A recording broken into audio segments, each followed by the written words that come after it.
Sentarse los que están de pie, hermanos.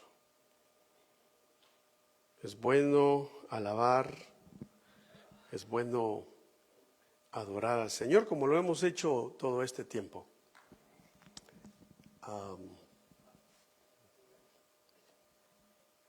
Tal vez si me ayuda alguien con eso, por favor. Sean bienvenidos a todos los hermanos presentes, los hermanos que nos están viendo por esta transmisión en diferentes lugares, en su casa, su país, su ciudad. Bienvenidos cada uno. Le voy a invitar, mi hermano, que oremos y le demos primeramente gracias a Dios y le pidamos al Señor que Él nos guíe. Oremos. Padre, en el nombre de Jesús te damos gracias porque estamos delante de tu presencia. Este es un momento especial, porque es el momento, Señor, en el cual tú nos envías tu palabra. Y tu palabra no regresa vacía. Tu palabra llega al corazón del hombre, llega al alma, llega al espíritu, hasta donde se une el alma con el espíritu, los tuétanos de los huesos, Señor. Ahí llega tu palabra y pedimos que la envíes para lo que el propósito que tú la estás enviando y que llegue, Señor, a cada corazón y que podamos, en el nombre de Jesús, retenerla. En el nombre de Cristo. Amén y amén. Bien, el tema que vamos a ver se trata de la destrucción del templo y las señales de su venida. Esto lo encontramos en Mateo capítulo 24 y vamos a ver únicamente 3 versos de este capítulo porque queremos entender lo que el Señor quiso decirnos y dejarnos escrito para que por el Espíritu nosotros lo comprendamos. En la actualidad, cuando se señala un tema del fin de los tiempos, de las señales de la venida del Señor, lamentablemente muchos cristianos, hermanos en Cristo, dicen, bueno, lo que tenga que pasar va a pasar. Yo estaré algún día en el cielo y todo va a estar bien. Así que esos temas a mí no mucho me interesan, dicen muchos cristianos. Pero si analizamos, esa es una manera insensata de actuar. Y la razón es porque esa actitud es desagradable al Señor. ¿Por qué es desagradable? Porque es Jesús mismo el que está hablando aquí, señalando tales cosas. Porque para Dios eso es importante. Por lo tanto, si es importante para Dios, pues debe ser importante también para nosotros. Porque por una razón específica, el Señor lo dejó escrito. Por ejemplo, en la última Pascua, cuando nosotros tomamos Santa Cena, a mí en lo personal me gusta leer aquella parte de la Escritura que está en Lucas capítulo 22. Y en esa parte de la Escritura vemos el relato de la última Pascua que el Señor comió. Y en esa Pascua el Señor expresó algo pues grande, como veamos esto.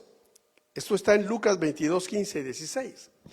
El Mesías de Israel, Jesucristo, expresó y les dijo: cuánto he deseado comer con vosotros esta Pascua antes que padezca, porque os digo que no la comeré más hasta que se cumpla en el reino de Dios. Veamos entonces la importancia de esto. Quiere decir que el Señor está diciendo: yo voy a beber del vino de la vida ahora, en este momento con ustedes, en esta Pascua, antes que padezca, pero no lo voy a volver a hacer. Yo no voy a volver a probar del fruto de la vid, sino hasta que se manifieste el reino. Entonces, lo primero que dice es: cuánto he deseado.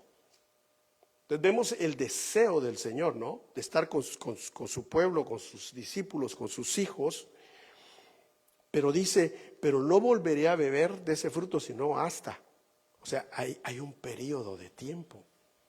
Eso nos da a entender que la importancia de esto, cuando el Señor habla de los últimos tiempos, nos da a entender este pasaje entonces que hay una transición entre el sacrificio del Mesías Jesucristo, Jesús de Nazaret, para redimir a los que crean en el nombre de Él, por medio de la cruz, por medio de la sangre, siendo Él el Cordero de Dios, hasta que se cumpla el reino de Dios. Entonces el Señor está diciendo, yo no volveré a beber del vino, del fruto de la vid, hasta que se cumpla el reino de Dios. Pero entre hoy y se cumpla el reino de Dios van a suceder muchas cosas, entre las cuales yo voy a padecer. Yo voy a redimir a todos aquellos que crean en mi nombre. Yo los voy a salvar, tanto judíos como gentiles, que son parte de la iglesia de Cristo. Eso es lo que Él está diciendo. Entonces, hagamos otra observación, porque Él la hizo. En el capítulo 23 del libro de Mateo, vemos algo muy peculiar. El Señor está haciendo una observación. Él está en Jerusalén. Y cuando está en Jerusalén, el Señor dice, se lamenta, Él llora. Y veámoslo, lo voy a mostrar aquí en la pantalla para que lo lea conmigo. Mientras el Señor observa en Jerusalén, dice Él, Jerusalén, Jerusalén, que matas a los profetas y apedreas a los que te son enviados. ¿Cuántas veces quise juntar a tus hijos como la gallina junta a los polluelos debajo de las alas, pero no quisiste? Y luego dice, he aquí vuestra casa os es dejada desierta. Y el verso 39 dice esto, porque os digo que desde ahora no me veréis hasta que digáis, bendito el que viene en el nombre del Señor. Entonces el Señor en el capítulo 23 hace una observación, hace un llanto, hace un lamento, porque le está diciendo, ¿cuántas veces te quise juntar? Quise juntar a tus hijos como la gallinita junta a los polluelos, pero no quisiste. Por esa causa te quedas desierta, Jerusalén. Te quedas desierta, pero le dice, pero sí me van a volver a ver. Esa es una promesa. Les está diciendo, no me volveréis a ver hasta, da una condición, hasta que digáis bendito el que viene en el nombre del Señor. De eso se trata esto. Por eso el Señor hizo este relato en Mateo 24. Y también el profeta Jeremías, en el capítulo 30, en su versículo 7, él habla de un día, habla de un periodo, habla de un tiempo de angustia de Jacob. Habla del periodo donde Israel será afligido en gran manera. Y cuando vemos esto, yo quiero que lo veamos tal y como está escrito.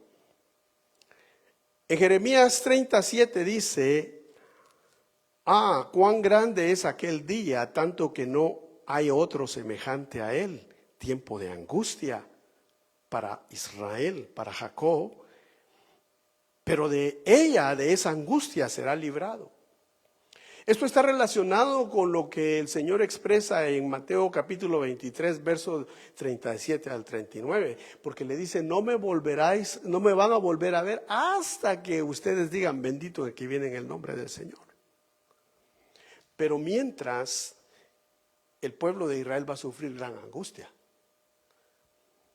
Y a mí que me gusta estudiar la historia, y me gusta indagar en la historia, cuando yo veo aquellos cuadros que sucedieron en la Segunda Guerra Mundial, empezando en septiembre del año 39 para el año 1945, vemos un sufrimiento tal del pueblo de Israel, que en ese tiempo eran nómadas, porque no tenían nación, no tenían un lugar. Ellos estaban esparcidos por todas las naciones del mundo.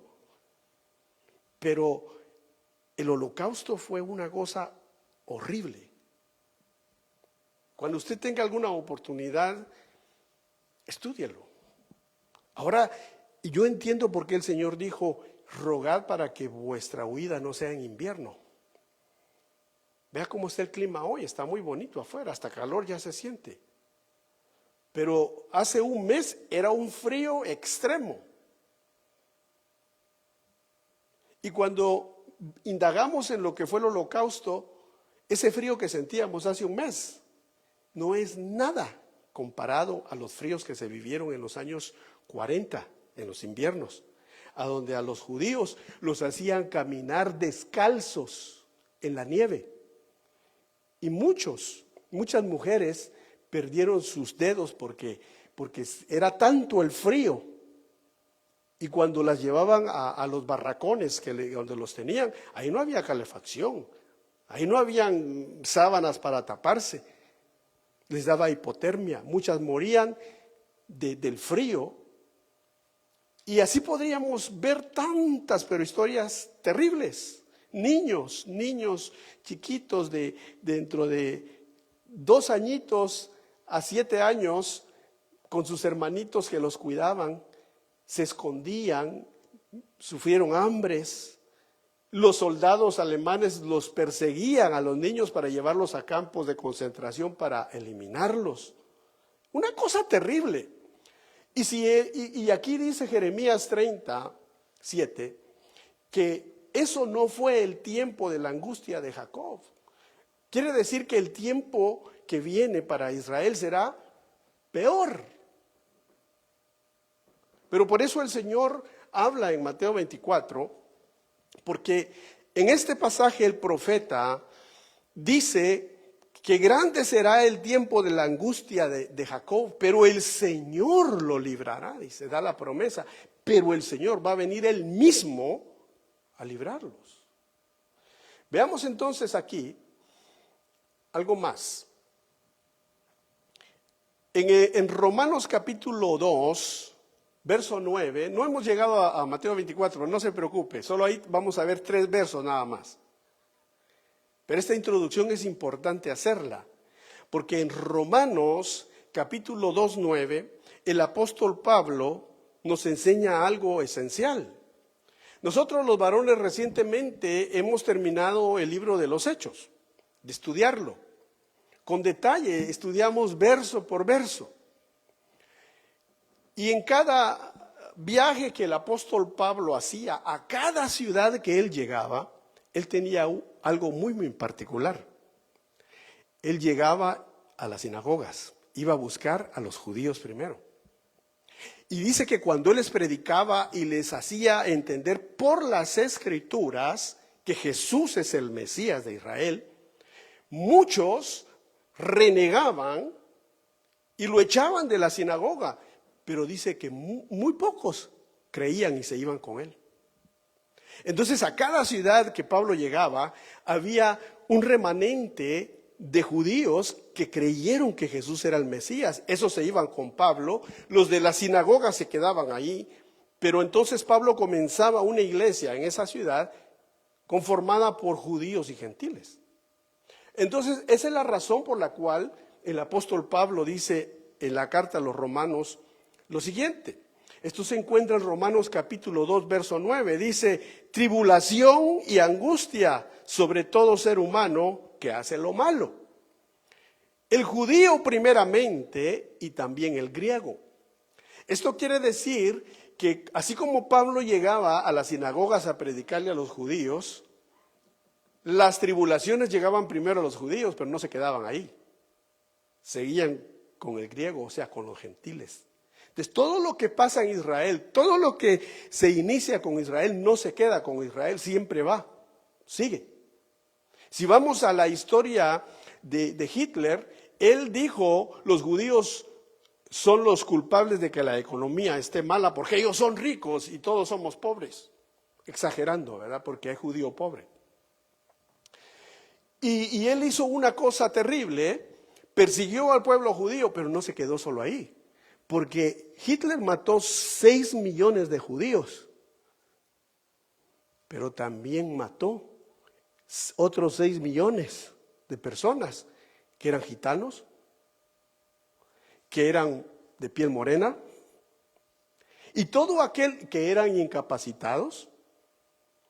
Te dijo, toda esa gente no la queremos, son inferiores. Mató. Entonces, lo que empezó con el judío, siguió con el gentil. Y eso está probado en la historia. Usted puede ir a buscarlo. Entonces, aquí el apóstol Pablo, por el Espíritu Santo, dice que la tribulación y la angustia es para todo ser humano por igual. Todo aquel que hace lo malo. Pero también el judío como primeramente y el gentil. Porque en todas las naciones hay gente mala, en todas las naciones sin excepción, pero en todas las naciones hay gente justa, hay gente buena. Pero así como en Israel podrá haber un parte de gente que rechaza al Mesías, hay parte de gente que sí lo recibió. El ejemplo es bíblico. El apóstol Pedro le dijo, ¿a quién iremos si solo tú tienes palabras de vida eterna? Y la iglesia inició siendo judía, no gentil. Por eso Pablo, cuando llegaba a las ciudades, les predicaba a los judíos y muchos creían, y luego iba a los gentiles y formaban la iglesia de Éfeso, formaron la iglesia a los corintios, y así en cada ciudad había judíos en las iglesias. El judío primeramente, pero también la tribulación le llega primero. Ahora vamos a Mateo 24, empecemos aquí en el verso 1 y veamos de qué se trata esto. Leemos Mateo 24, verso 1, cuando Jesús salió del templo y se iba, se acercaron sus discípulos para mostrarle los edificios del templo. Lo primero que vemos aquí en este verso es que Jesús salió del templo. Notemos, Jesús salió del templo. Y aquí estaba hablando acerca del templo, pero no solo del templo, sino de los edificios que rodeaban el templo, entre los cuales estaba el Sanedrín, o sea, las oficinas centrales de los fariseos. Y había muchos edificios alrededor. Muchas veces nos concentramos únicamente en el templo, pero no, la explanada del templo era una parte del templo y otra parte eran edificios hermosos, en gran manera. Y entonces el Señor sale del templo y cuando Él habla del templo, habla también de los edificios hermosos que estaban alrededor.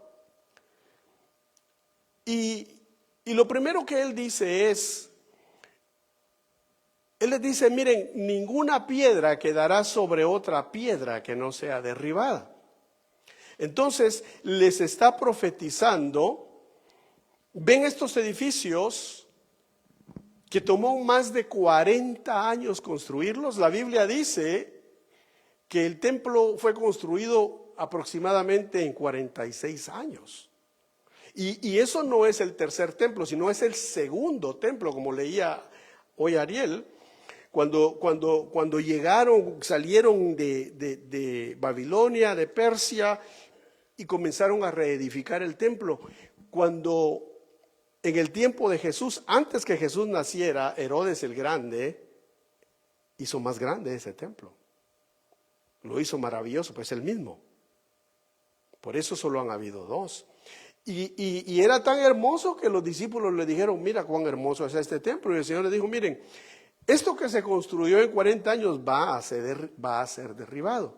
¿Qué es lo que el Mesías de Israel, Jesús, está hablando aquí? ¿Por qué Él profetiza eso? ¿Por qué él habla acerca de la destrucción del templo?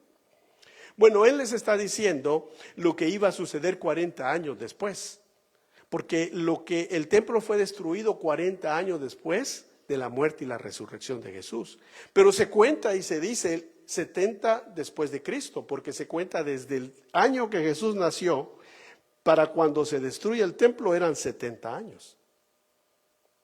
Entonces sucede en el año 70 después de Cristo. Esto es muy importante entender, interpretar esto correctamente.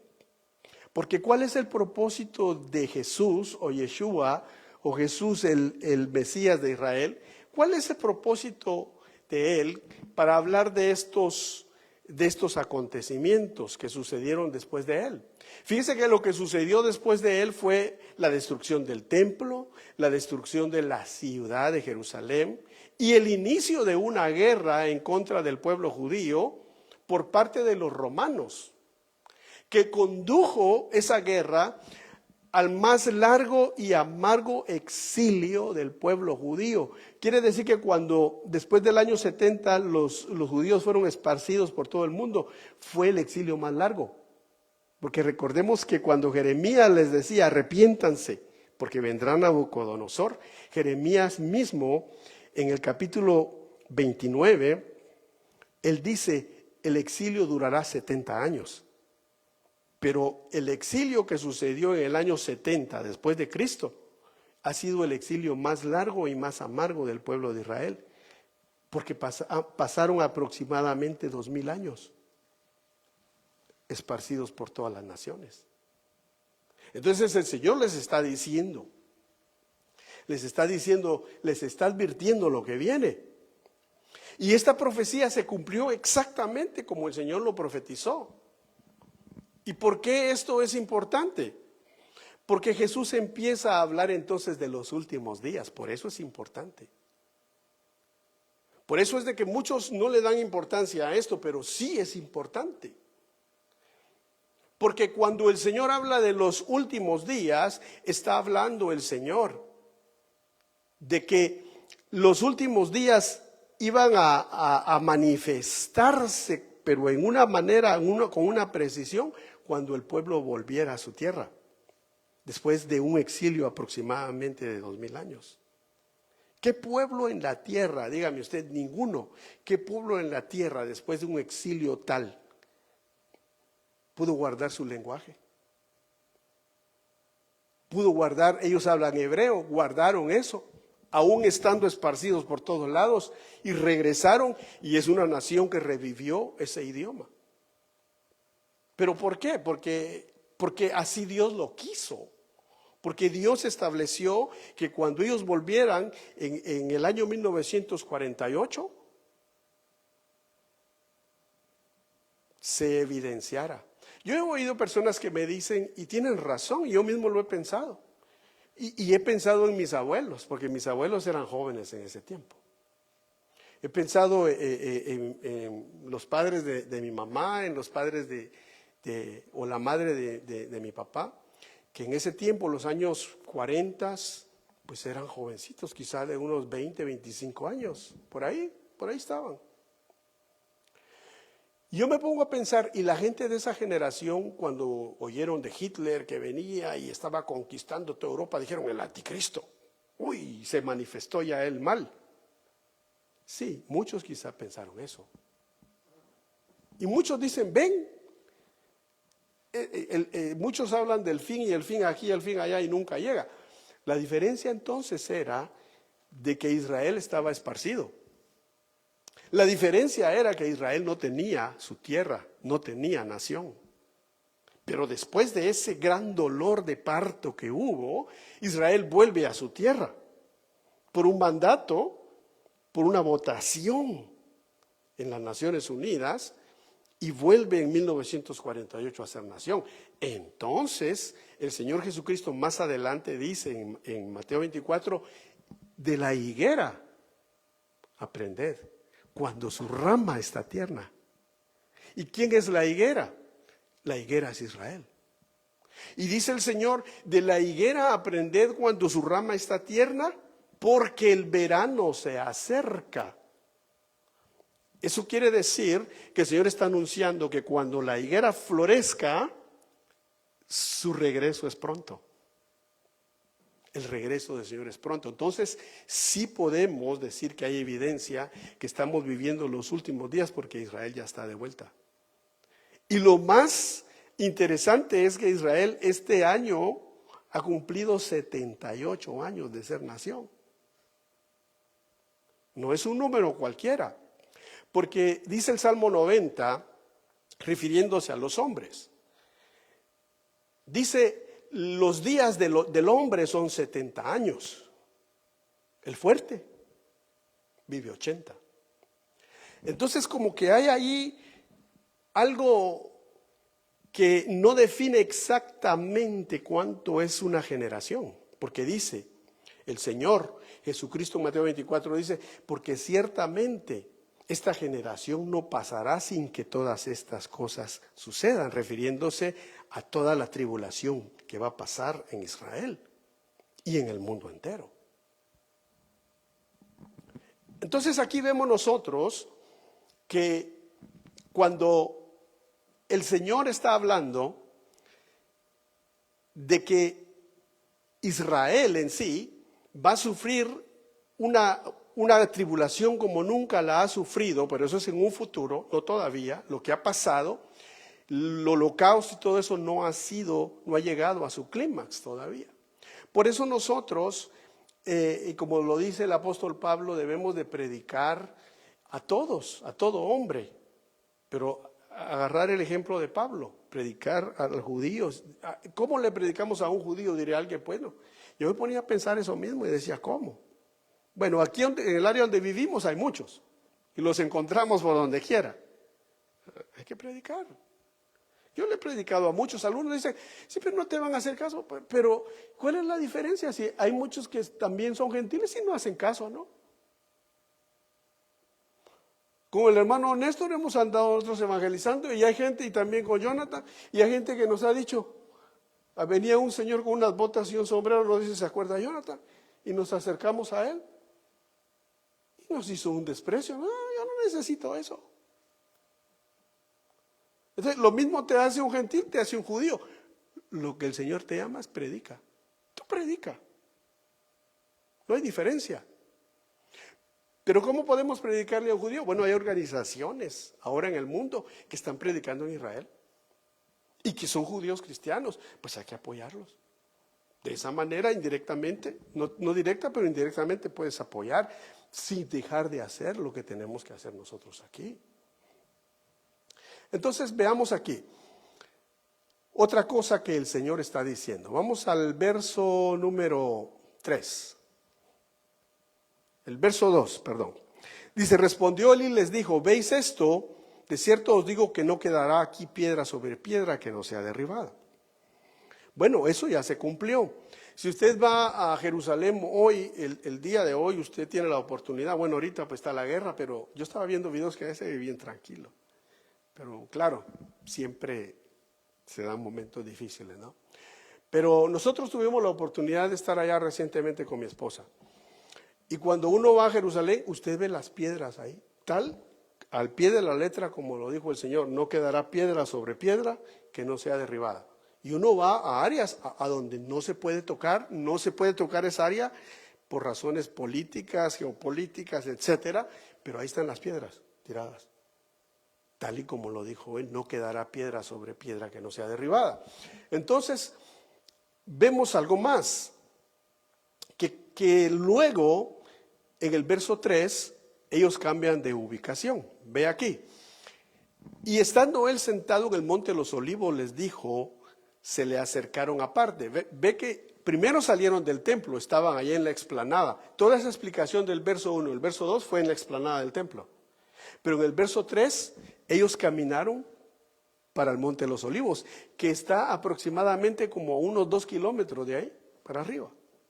Es una caminata exhausta porque es cuesta arriba. Pero en el verso 3 dice, y estando él sentado en el monte de los olivos, los discípulos se le acercaron aparte diciendo, dinos, ¿cuándo serán estas cosas? Fíjese que le hacen 3 preguntas. La pregunta primera es, ¿cuándo serán estas cosas y qué señal habrá de tu venida y del fin del siglo? Son 3 preguntas ahí. Entonces, la ubicación donde está el Señor cambia. Aquí ya está en el monte de los olivos. Y esto es importante porque si agarra usted su Biblia y va al capítulo 14 de Zacarías, ahí dice que el Señor regresará y se pondrá sus pies sobre el monte de los olivos. ¿Cuándo va a regresar? Cuando Israel esté por ser destruido. El Señor mismo lo va a salvar. Ahí se cumple la escritura que dice Jeremías 37, que grande será la angustia de Jacob, pero será librado, porque en el último minuto el Señor baja al monte de los olivos. Entonces es importante que aquí está sentado en el monte de los olivos. Y también es importante notar de que también el Señor, cuando ascendió al cielo, ¿de dónde ascendió? ¿Recuerda? En Hechos capítulo 1. Dice que los llevó de Jerusalén al monte de los olivos. Y les dijo, no se vayan de Jerusalén hasta que venga sobre vosotros la promesa del Padre, el Espíritu Santo. Recibiréis poder y me seréis testigos en Jerusalén, en Samaria, le dijo, ¿no? Y hasta los últimos confines de la tierra. Y luego dice la Biblia que él ascendió del monte de los olivos, y ellos se quedaron viendo al cielo, y se acercaron unos ángeles y les dijeron, varones galileos, ¿qué están viendo para arriba? Ese mismo que ven ustedes que se fue, así como lo han visto irse en una nube, así volverá, y volverá a este mismo lugar. Entonces esa es la profecía de Zacarías 14. Por eso es importante que en este verso 3 el Señor está sentado, ¿en dónde? En el monte de los olivos. Y les está diciendo todas estas cosas.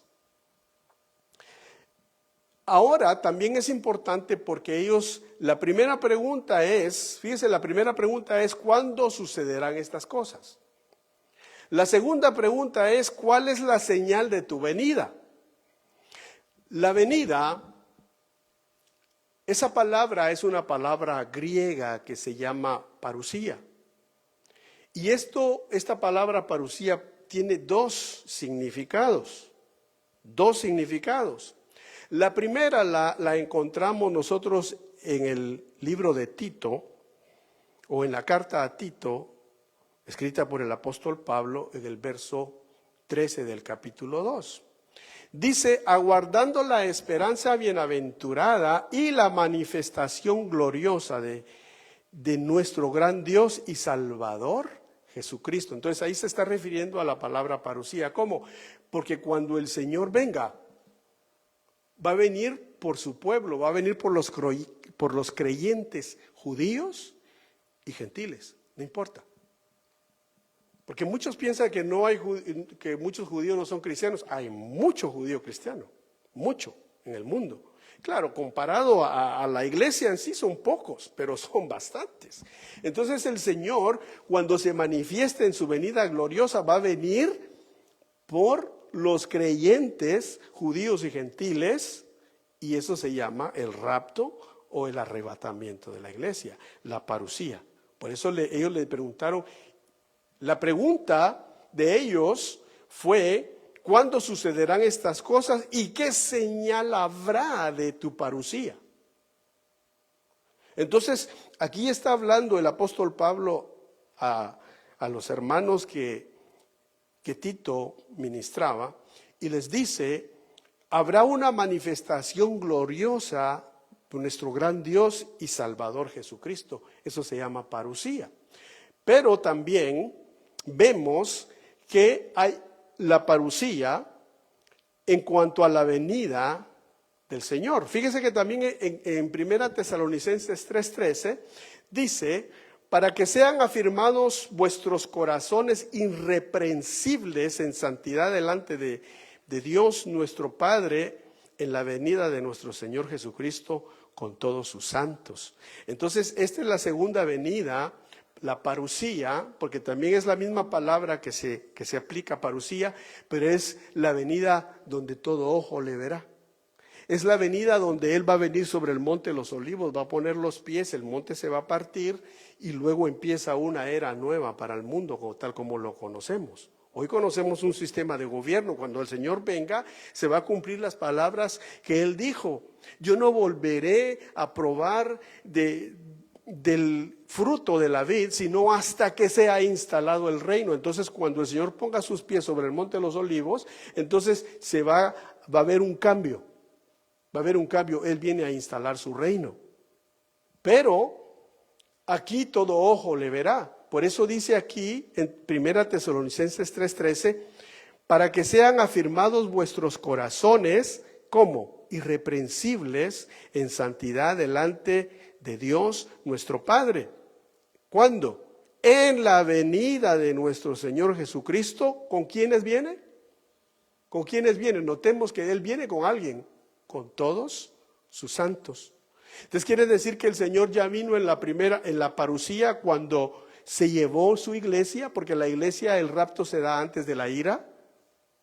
Y cuando ya la ira esté en su apogeo e Israel esté contra las cuerdas para ser destruido, entonces viene el Mesías de Israel, nuestro Señor Jesucristo, y nosotros, dice, juntamente con Él vendremos.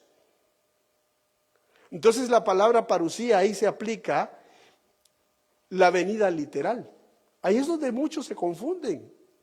Pero no hay tal confusión. Aquí en Tito 2:13 dice muy claramente que habrá una manifestación gloriosa, el arrebatamiento o rapto de la iglesia. Y aquí en 1 Tesalonicenses 13 dice que el Señor Jesucristo viene con todos. ¿Todos quiénes son? Todos son todos, ¿no? No falta uno, con todos sus santos. Entonces esa es la palabra cuando le dicen, pero ¿qué señal habrá de tu venida? ¿Qué señal habrá de tu parusía, Señor? Primero le dice el Señor aquí por medio de Pablo, habrá una manifestación gloriosa, me los llevo antes que venga la ira. Y luego cuando se esté dando el tiempo de la angustia de Jacob o de Israel, aparezco. Pero vengo con todos ustedes. Y vengo a librar al pueblo. Entonces el pueblo va a ser redimido. Por eso es que a Israel lo amenazan que lo van a exterminar y le van a hacer y le van a deshacer. Y eso no va a suceder, porque tiene que cumplirse esto. Al Señor, de Él nadie se burla. Entonces, vamos a ir concluyendo en la tercera pregunta. ¿Cuál es el fin? ¿Cuál es el fin del siglo? ¿Cuál es el fin del siglo? Esta palabra del fin es importante, pues habla de llevar las cosas a su final, a su conclusión, y eso es lo que el Señor Jesucristo va a hacer. El concepto de la palabra final es muy importante con el fin de entender cómo y cuándo sucederá el rapto. O sea, la parusía, tenemos que entender que habrá un tiempo de levantamiento de la iglesia. Claro, los que esperan, ¿no? ¿Recuerda las palabras del apóstol Pablo cuando él dijo que iba a partir? Él dijo, yo he peleado la buena batalla. La carrera ya la terminé. ¿Y qué más dijo? 3 cosas. Y he guardado la fe, dijo.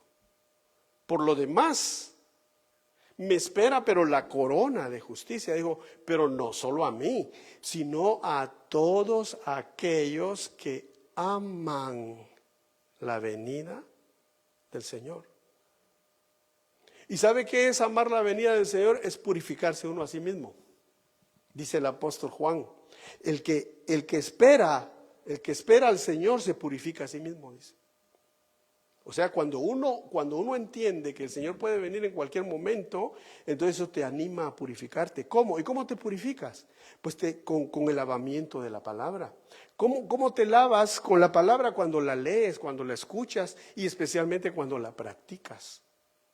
Entonces la palabra de Dios te lava, te santifica. Y cuando pecamos, dice el apóstol Juan, hijitos, si alguno ha pecado, dice, abogado tiene para con el Padre. ¿A quién? A Cristo Jesús. Y Él es nuestro sumo sacerdote que con su sangre nos limpia de todo pecado. Pero claro, eso no es para que nosotros agarremos la gracia para pecar, sino porque la Biblia dice 7 veces cae el justo y de las 7 veces el Señor lo levantará. Pero es cuando nosotros pecamos involuntariamente. Pecamos de palabra, pecamos con alguna actitud, pero el Espíritu Santo viene y nos dice, hey, eso que dijiste, eso está mal. Esa actitud que tuviste, eso no me agrada. Porque el Espíritu Santo es el que nos guía a la verdad. Entonces, ahí está la sangre de Cristo aplicándose cuando pecamos, ya sea de hecho o de pensamiento. Entonces aquí vemos que el Señor regresa con todos sus santos. Pero esa será lo que dice Apocalipsis 1:7, y todo ojo le verá, y las naciones harán lamentación por él. Pero el lamento que van a tener es porque no lo recibieron. Porque ahora es el tiempo de recibir a Cristo como el Cordero de Dios que quita el pecado del mundo. Pero cuando Él venga en su parucía visual, donde todo ojo le verá, viene sin relación al pecado, viene como el león de la tribu de Judá que viene a ejecutar juicio. Entonces hoy es el tiempo de que nosotros busquemos, prediquemos y que le digamos a la gente, arrepiéntete porque es el tiempo que el Señor quiere que vengas a Él. Vamos a ir concluyendo entonces. La palabra final aparece en varias veces en este capítulo, final. Pero, ¿a qué se refiere el final? Bueno, en algunas porciones de este capítulo se está refiriendo al final de la era de la iglesia. ¿Cuándo ocurrirá el final de la era de la iglesia? Con el arrebatamiento de la iglesia. Y también puede referirse al final con un cambio en este mundo como lo conocemos. ¿Cómo va a ser ese cambio? Con el establecimiento del reino de Dios. Y cuando se ha establecido el reino de Dios, entonces dice Apocalipsis 20 que empiezan el reinado de 1000 años, donde el Señor Jesucristo gobernará desde Jerusalén, gobernará todo el mundo. Maravilloso, ¿no? Maravilloso porque Él va a estar aquí, así como nosotros nos vemos en persona, gobernando desde Jerusalén. Y cada año dice que van a subir los pueblos a celebrar la fiesta de los tabernáculos. Y dice también el profeta Zacarías, eso se encuentra también en Zacarías 12, y el 14 también, que cuando el Señor le diga a los pueblos, suban a celebrar la fiesta de los tabernáculos, muchos van a ser rebeldes. Y van a decir, nosotros no vamos a subir. Fíjense, la rebeldía, y eso que el diablo va a estar encerrado. El diablo va a estar encerrado en el abismo. Y aún sin diablo, el hombre se va a rebelar viendo a Cristo. Y le van a decir, no, vamos a subir. El Señor les va a decir, pues entonces no les va a llover. Todavía misericordioso. Por eso dice que el pecador morirá de 100 años. Y eso que le acabo de decir me hizo recordar lo que no terminé de explicarle. Que el Salmo 90 dice, el hombre vive 70 años, el fuerte 80. No se define cuánto en realidad una generación dura. Puede durar 70, puede durar 80, puede durar 90, quizá puede durar 100. No lo sabemos.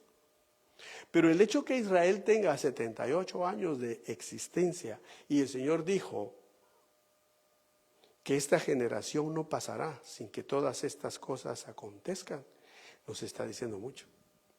Nos está diciendo de que el día y la hora nadie lo sabe. Pero nos está diciendo que sí estamos bien avanzados en el tiempo del fin. No sabemos. No lo sabemos. Si tiene 78 años y digamos que la generación dura 100, hágale cuentas cuánto tiempo queda. Y si dura menos, pues quizá menos. Yo no estoy diciendo cuándo el Señor viene, yo lo que estoy diciendo es lo que dice el Salmo 90 y lo que dice el Señor en Mateo 24, esta generación no pasará.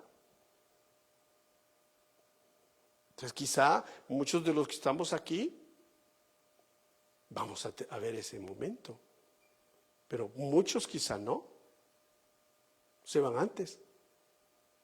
Pero el que muere en Cristo ya se ganó el puesto, pues ya. Imagínate, usted sirvió al Señor aquí con todo su corazón, lo amó su venida, pero le pasa la de Pablo, porque Pablo dijo, y los que estemos vivos, dijo él, seremos transformados, y resulta que Pablo no está vivo. Bueno, según la historia, pues.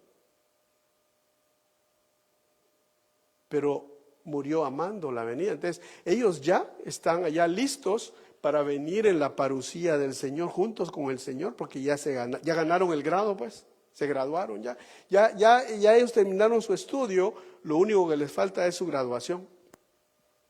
Nosotros somos los que estamos todavía aquí, luchando todavía, luchando con el pecado, luchando con la incredulidad, luchando contra la apostasía. Hay muchos hermanos que están apostatando de la fe, ya no creen lo que la Biblia dice, ya no creen ni que haya arrebatamiento, ya no creen en nada.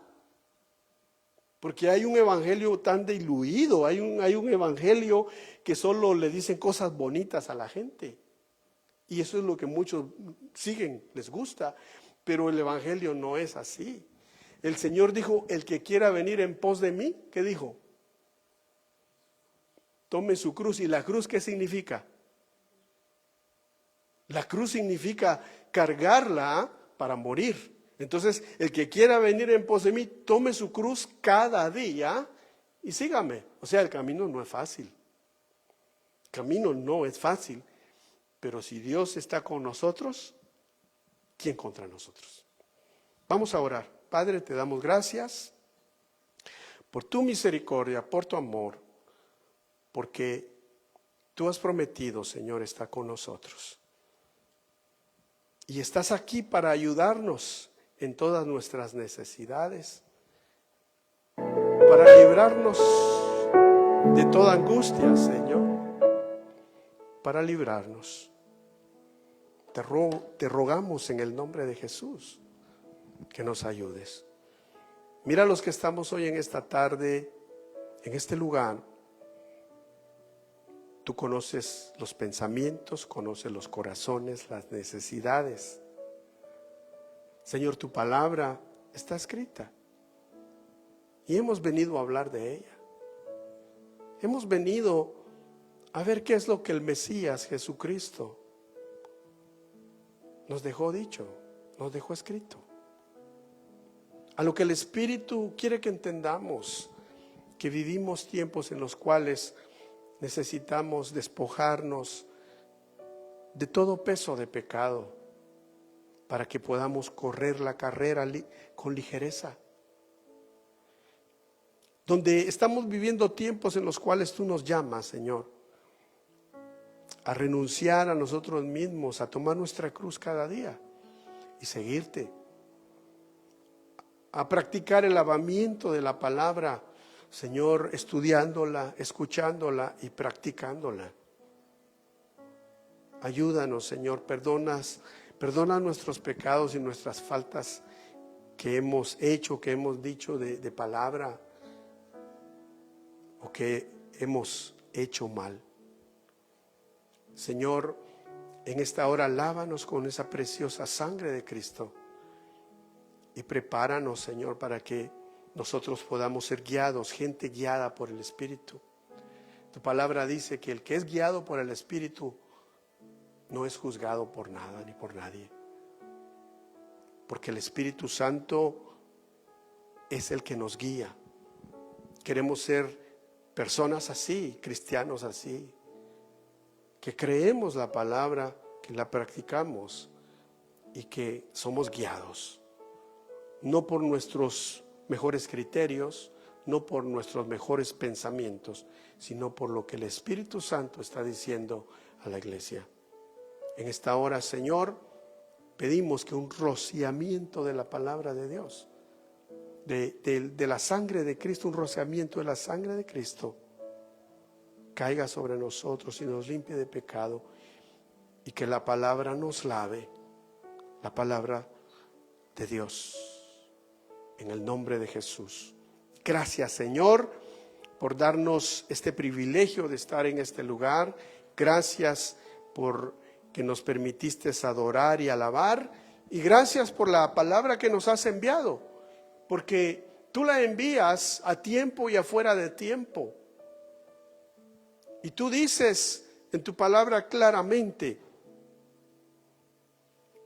que mientras es el tiempo, no menospreciemos el llamamiento que nos haces. Y eso hacemos hoy. Venimos delante de ti, aceptamos el llamamiento y solamente te pedimos, úngenos con tu Espíritu y ayúdanos, Señor. Y juntos, como un cuerpo, como cristianos, creyentes en el Señor, avanzaremos en el poder del Espíritu Santo y seremos vencedores. Llegaremos a tener la victoria, aunque el camino no sea fácil. Pero si tú estás con nosotros, ¿quién va a estar en contra? En el nombre de Jesús, bendice a mis hermanos que nos están viendo. Dale, Señor, fuerzas, da provisión, da bendición, da paz. También a los que estamos aquí, en el nombre de Jesús. Y glorifícate en la vida nuestra y habla por medio de la boca de cada uno de nosotros. Mis hermanos que están aquí, los que nos están viendo, úngelos y que tu Espíritu Santo hable a través de ellos para que muchos escuchen la palabra que tú traes para la humanidad, para salvación. Gracias, Señor. Amén y amén. Que Dios los bendiga, mis amados hermanos presentes, los hermanos que nos ven. Nos vemos en nuestra próxima transmisión. Muchas bendiciones a todos. Amén.